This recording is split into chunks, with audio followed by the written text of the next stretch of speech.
दशम स्कंद पूर्वार्ध। कन्हैया की आंखें अचानक खुल गई तो सेज पर माता नहीं थी।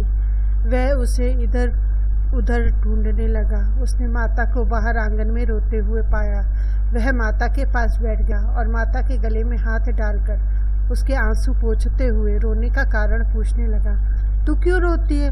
तू रोती है तो मुझे बड़ा दुख होता है। कन्हैया की बातें सुनकर माता को कुछ तसल्ली हुई। वह कहने लगी, वैसे तो कोई खास बात नहीं है। तू कल जा रहा है सो मेरी आंखें बरस रही हैं। मुझे छोड़कर तू कहीं भी न जाना, तेरे ही सहारे तो मैं जी रही हूँ।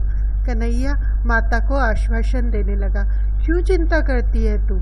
मैं जरूर वापस आऊँगा। यद्यपि लाला ने यह नहीं बताया कि वह वापस कब लौटेगा। माता ने भी नहीं पूछा। वह तो लाला के वापस आने की बात सुनकर प्रसन्न हो गई। मेरे बेटे की हर बात सच होती है, वह अवश्य लौटेगा। वापस आने की बात सुनकर वह आनंद में इतनी तो मग्न हो गई कि यह पूछना भी भूल गई कि वह लौटेगा तो कब लौटेगा। यशोदा ने लाला से कहा, चल अब हम सो जाएं। दोनों एक ही सेज पर सो गए। आज श्री कृष्ण ने यशोदा के हृदय में प्रवेश किया। अब कन्हैया बाहर नहीं भीतर ही दिखाई देगा। वसुदेव देवकी कारागृह में 11 वर्षों से तप कर रहे हैं। अब यदि कृष्ण वहां न जाएंगे तो उन दोनों के प्राण चले जाएंगे। प्रातः काल हुआ, मंगल स्नान समाप्त हुआ तो माता कन्हैया का श्रृंगार सजाने लगी। तेरा मनोहर रूप अब मैं कब देख पाऊंगी? कन्हैया ने वापस आने का वचन दिया। यशोदा जी का मन आज अधीर हो रहा है। उसने स्वयं भोजन पकाया और कन्हैया को खिलाया। अक्रूर जी रथ लेकर आंगन में आ गए। जब गोपियों को समाचार मिला तो वे दौड़ती हुई आ पहुंची। उनमें राधिका जी भी थी। उनके मुख पर दिव्य तेज फैला हुआ था और सादगी भरा श्रृंगार था। आज तक कभी वियोग हुआ ही नहीं था। सो आज वियोग का प्रसंग उपस्थित हुआ तो राधिका जी अचेत सी हो गई। वे अचेत अवस्था में ही कहने लगी, हे प्यारे, हे कृष्ण, मेरा त्याग न करो, हमें छोड़कर मत जाओ। गोपियां अक्रूर जी से भिड़ गई। हमारे कन्हैया को क्यों ले जा रहे हो? श्याम सुंदर के दर्शन बिना हम जिएंगे ही कैसे? कन्हैया को मत ले जाओ। तुम्हारा नाम अक्रूर किसने रखा है? तुम तो क्रूर हो, हमें रुलाने के लिए आए हो। हम तुम्हारे घर का हर कोई काम करने को तैयार है, किंतु कृष्ण विरह में हमें मत मारो। कृष्ण विरह से बड़ा और कौन दुख होगा? अक्रूर, कन्हैया के बिना गोकुल शमशान सा हो जाएगा।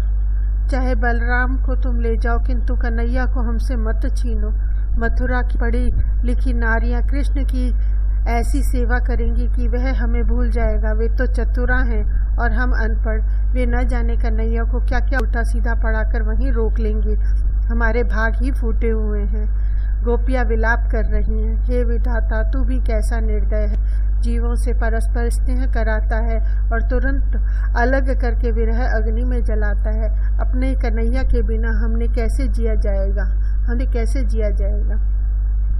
अक्रूर को सुझाई ही नहीं दे रहा है कि इन गोपियों को कैसे समझाया जाए। कृष्ण ने गोपियों से कहा, मैं तुम सबको प्रसन्न रखने के लिए बांसुरी बजाता था और खेल रचाता था। अब मुझे जाना ही होगा।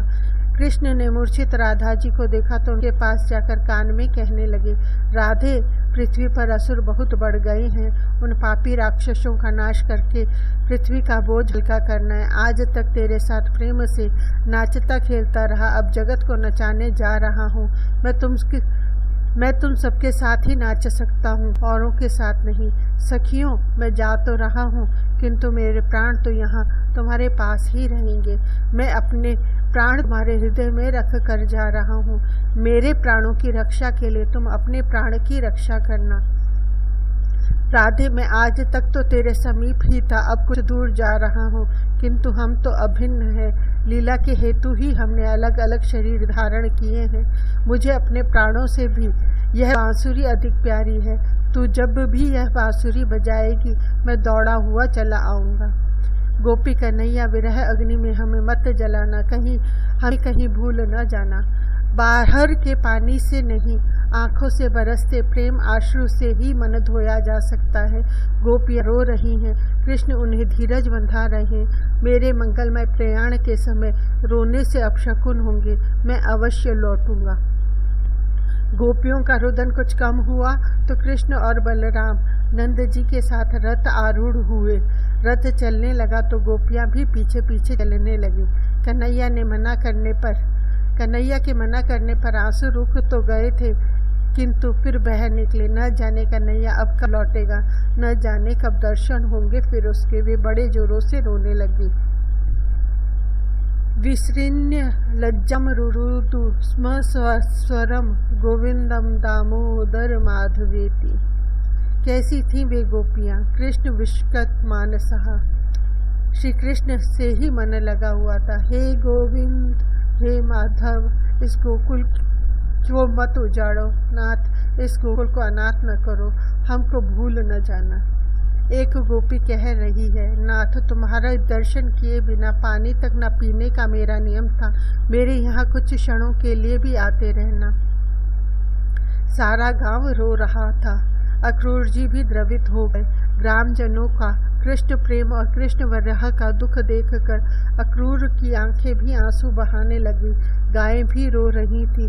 कोई गोपी रथ के पीछे दौड़ रही है तो कोई मूर्छित होकर गिर रही है। श्री कृष्ण ने अक्रूर जी से कहा, ये प्रेम से छलकते हुए हृदय वाले ग्रामजन मुझे आगे बढ़ने ही नहीं देंगे, सो रथ जरा जल्दी चला।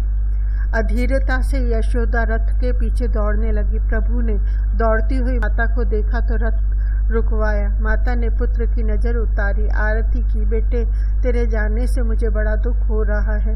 मैं तो चाहती थी कि मेरी आंखों से तू कभी दूर न होने पाए, किंतु मैंने केवल अपने लिए ही तुझसे प्यार नहीं किया है। मैं प्रार्थना करती हूँ कि जहाँ भी रहे सुखी रहे। कान्हा, मैं आज एक रहस्य खोल रही हूँ।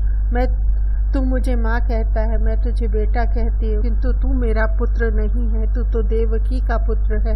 मैं तो तेरी पालक माता हूँ, तेरी लालन पालन करने वाली दासी हूँ। कृष्ण, अरे माँ क्या कह रही है तू? लोग चाहे सो कहे, मैं तो सारे जगत से यही कहूँगा कि मैं यशोदा का ही बेटा हूँ।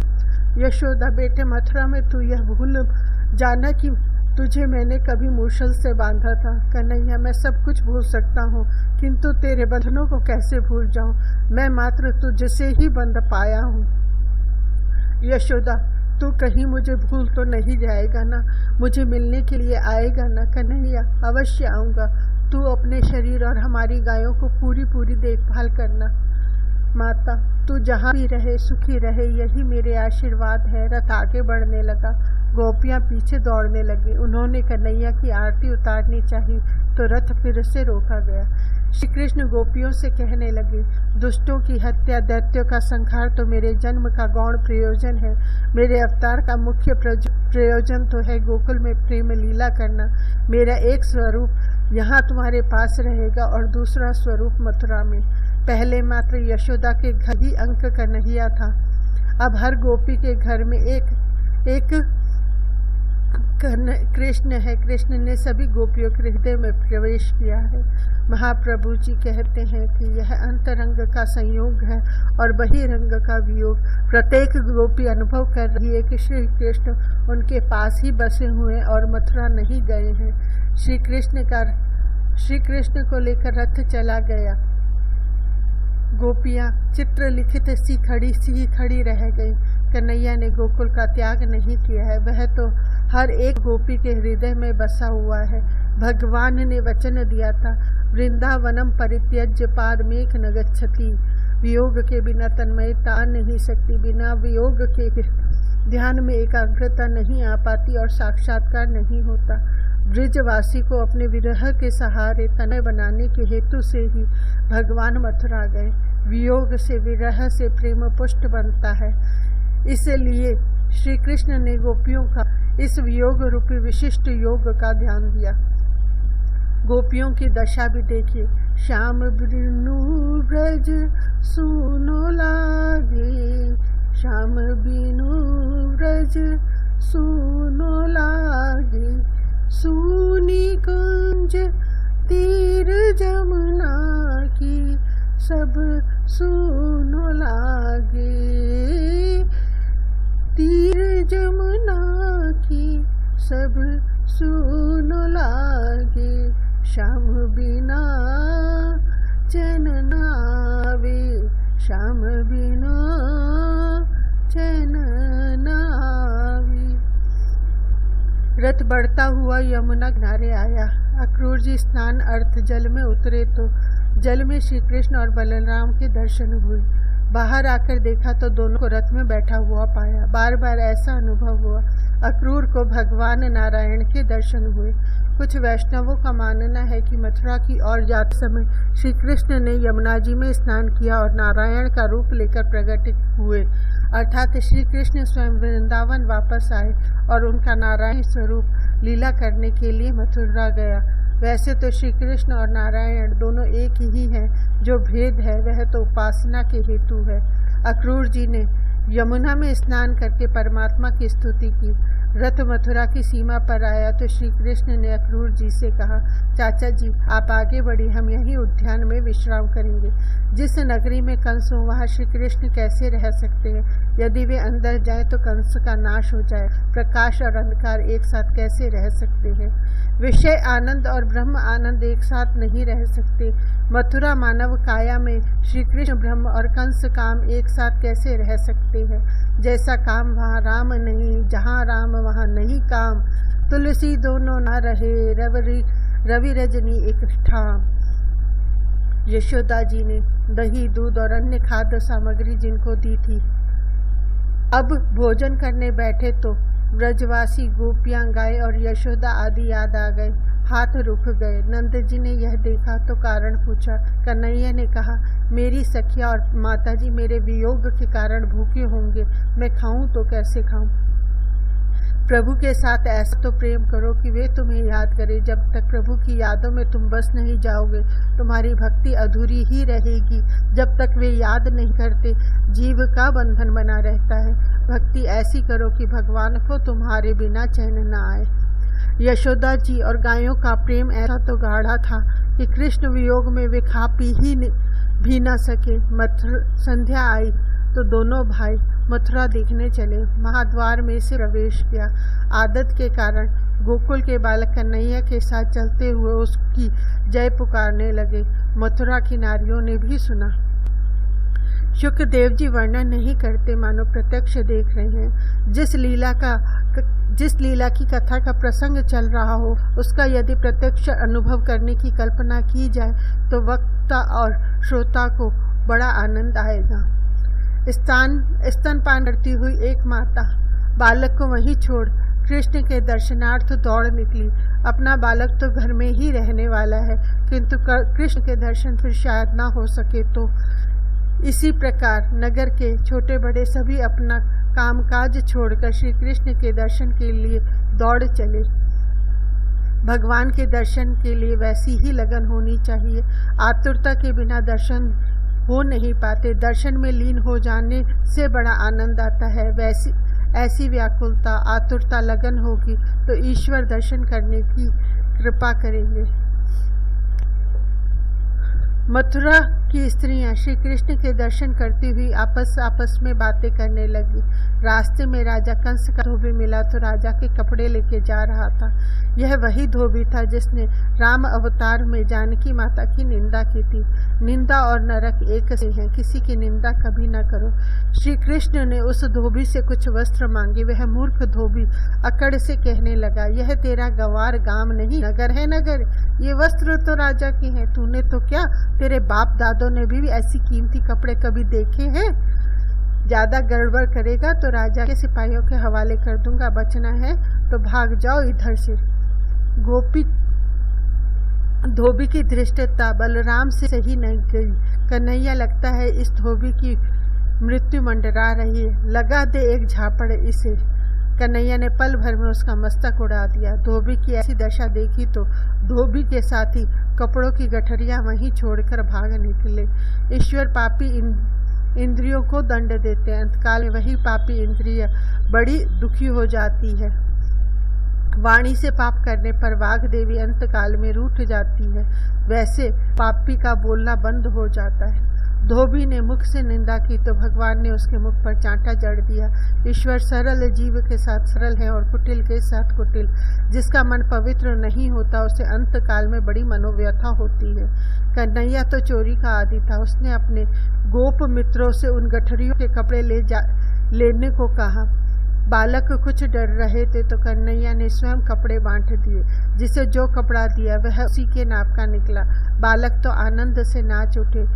उन्होंने माना कि इन कपड़ों को सीने वाला कितना कुशल कारीगर होगा।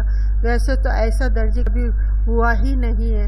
यह तो अपने मित्रों को बड़े सुंदर वस्त्र पहनाने की कृष्ण की प्रतिज्ञा थी जो आज उन्होंने पूरी की।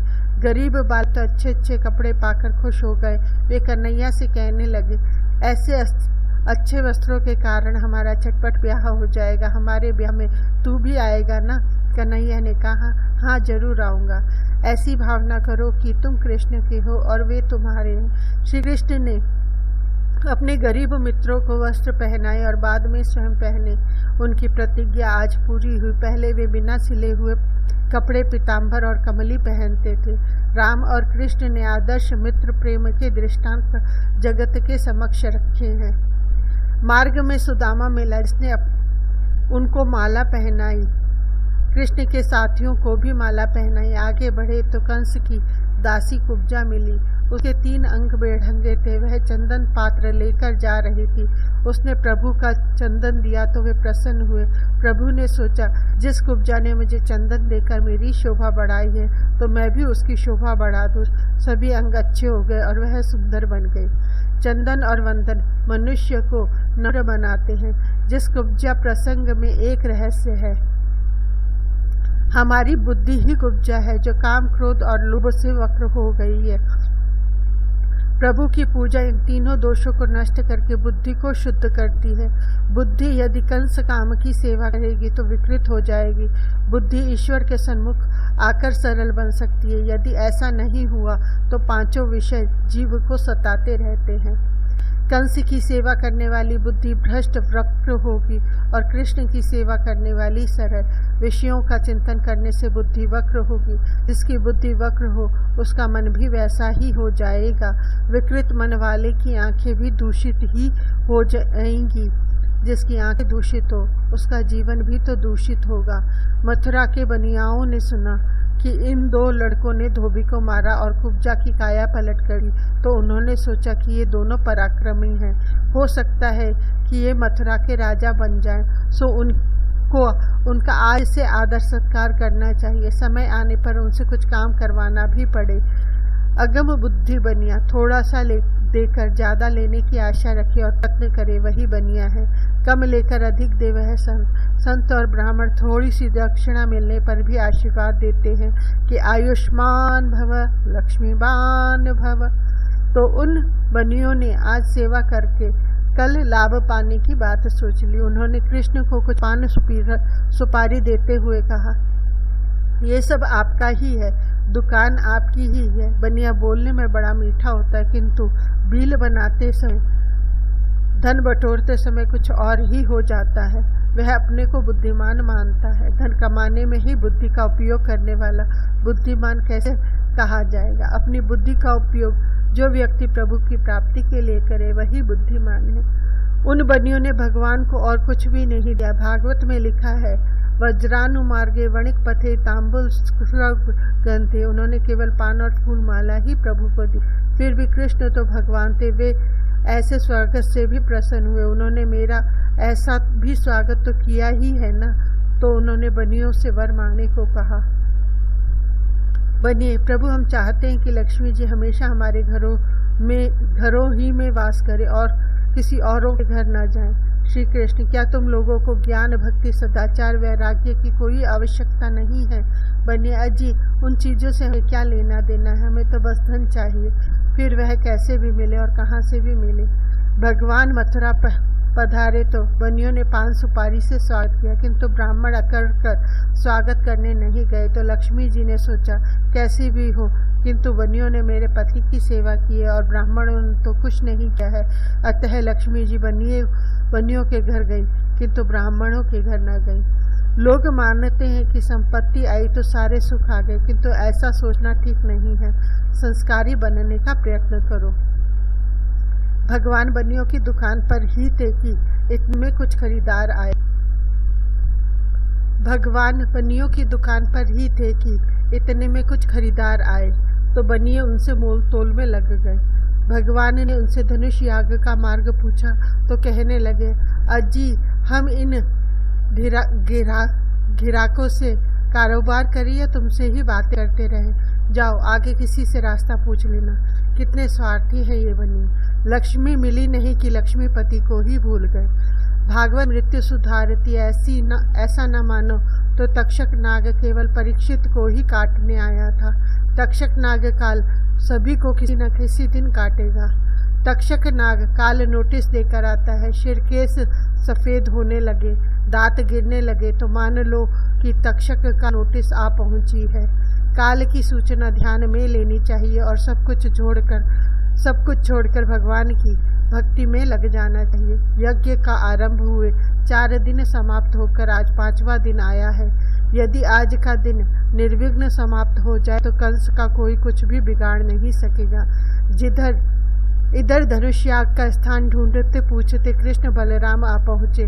कृष्ण ने धनुष उठाकर उसके टुकड़े टुकड़े कर दिया। उन्होंने कंस के सेवकों की भी भली भांति मरम्मत कर दी तो कुछ सेवकों ने भागकर राजा के पास आकर यज्ञ भंग का समाचार दिया। वे राजा से कहने लगे, अब तो तुम्हारा यज्ञ अपूर्ण ही रह गया। उन प्रतापी बालकों को राज्य दे दो और ईश्वर का भजन शुरू कर दो। तुमने कृष्ण के माता पिता को बंदी बनाकर पाप किया है, तुम दुष्ट हो। कंस आग बबूला हो गया। अरे मूर्खो, तुम्हें भान है कि तुम क्या बक रहे हो? राजा मैं हूँ, अपना राज्य मैं कभी किसी को नहीं दूंगा, समझे? सूर्यास्त हुआ तो दोनों भाई अपने मित्रों के साथ नंद बाबा के पास लौट आए। नंद जी ने बालकों से सुबह में कहा था, देखो यह हमारा गोकुल नहीं मथुरा है, शांति से सयाने होकर घूमना फिरना, कहीं उधम ना मचाना। अब वे वापस आए तो नंद जी ने उनसे पूछा, क्या नगर देखा है? कहीं कुछ उधम तो नहीं मचाया था ना? कृष्ण जी नहीं, हमने तो कुछ भी नहीं किया है। लोग मेरा परिचय पूछते थे तो बता देता था कि मैं नंद यशोदा का पुत्र हूँ। बाबा, मेरा परिचय पाते ही लोगों ने हमें ये अच्छे अच्छे कपड़े दिए और फूल माला पहनाई। बेचारे भोले नंद बाबा, उन्होंने पुत्रों की बात सच मान ली। मैं इस नगरी के यादवों के साथ शुभ अशुभ प्रसंगों पर योग्य व्यवहार करता आया हूँ। वे मेरे मित्र से ही हैं, सो वे मेरे बच्चों को कुछ दे, यह अस्वाभाविक नहीं है। कन्हैया ने बार बार कहा, बाबा जी मैं तुम्हारा पुत्र, इसीलिए ये सब कुछ हमें मिला है। श्री कृष्ण ने नंद जी की पुत्र भावना बनाए रखी है। रात्रि के समय भोजन करने बैठे। ब्रजवासी अपने साथ खाने पीने की बहुत सी सामग्री लाए थे। कृष्ण को यशोदा और अपनी गंगी गाय याद आ रही है। मेरे बिना मेरे माता और गंगी की क्या दशा हुई होगी। कृष्ण को भोजन में दिल नहीं लगता है। दूसरे दिन प्रातः काल में राज्यसभा का आरंभ हुआ। कंस की मृत्यु निकट आ रही थी। उसने अपने मल्ल चाणूर मुष्टिक से कृष्ण बलराम को मार डालने की आज्ञा दी। किसी भी तरह उनसे कुश्ती करना और पछाड़ देना। नंद बाबा भी कृष्ण बलराम और अन्य गोपालकों के साथ राज्यसभा में पधारे। कुवल्या पीड़ हाथी के उद्धार से ही कृष्ण का प्रवेश हुआ।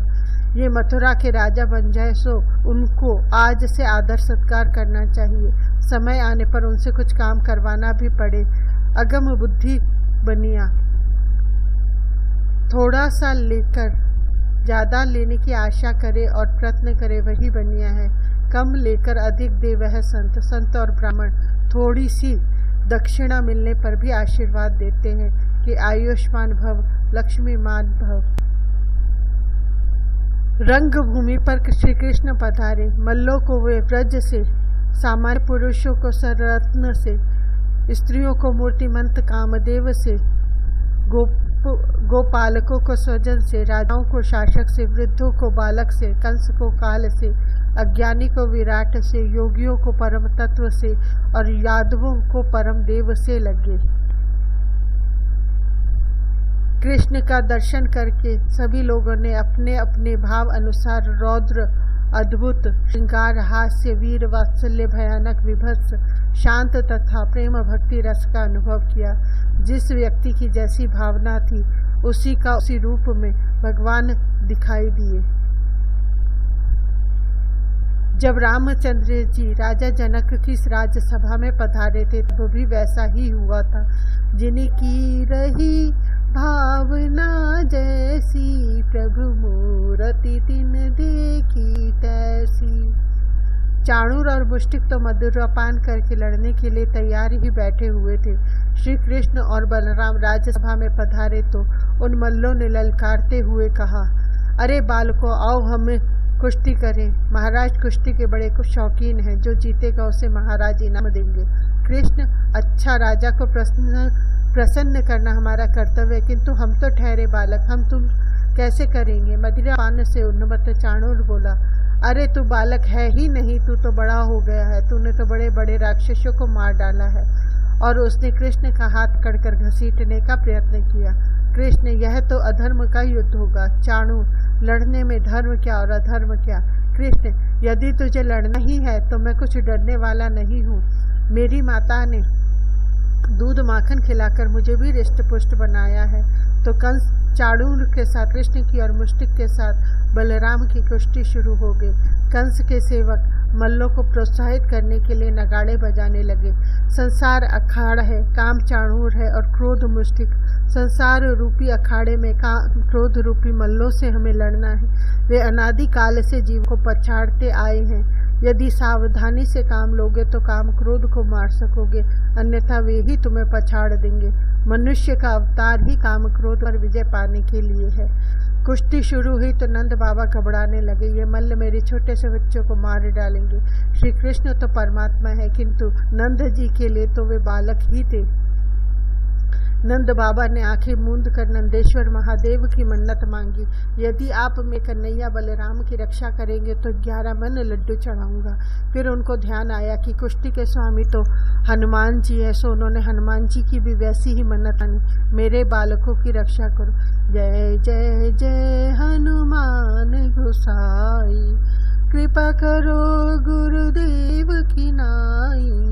जय जय जय हनुमान गोसाई। कन्हैया ने देखा कि पिताजी भयभीत होकर देवों की मन्नत मान रहे हैं, तो उन्होंने शीघ्रता से काम पूरा करना चाहा। इधर चाणूर भी जान गया कि कन्हैया कोई सामान्य बालक नहीं, उसका काल ही है। यदि वह भागने की कोशिश करेगा तो कंस मार डालेगा, सो बेहतर है कि कृष्ण ही के हाथों अपनी जान जाए।